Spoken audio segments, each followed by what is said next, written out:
你嘅網上情人係咪騙子？佢哋有5個特徵。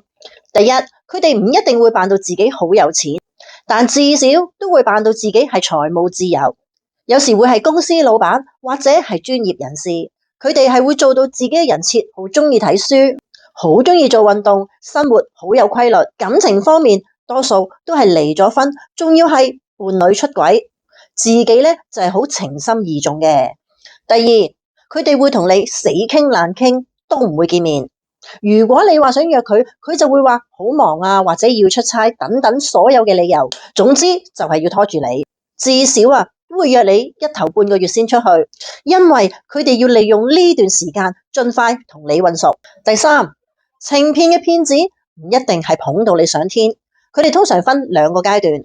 第一個階段就會噓寒問暖，令你覺得好有被愛嘅安全感。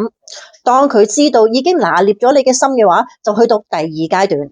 第2個階段就會 PUA 你，埋怨你唔夠愛佢啊，開始就對你忽冷忽熱。如果一旦嗰個女人唔夠經驗，就會中咗佢嗰個男人唔壞，女人唔愛嘅圈套。第四，佢哋會經常有意無意咁話俾你聽，佢投資又賺咗好多錢，一係就會叫你投資去佢嘅項目，一係就會叫你投資比特幣。佢會俾個釣魚網站你去開個戶口，咁你入咗錢去嗰個戶口之後，佢就會清空晒你所有嘅錢。第五，如果佢唔係叫你投資，佢就會話因為做生意要錢周轉，又或者係啲貨物俾人扣押咗，等等嘅理由問你借錢。如果你係好有錢嘅話，咁放心，佢一定會還，因為佢曾經有還過錢嘅話，咁你下次就會再借。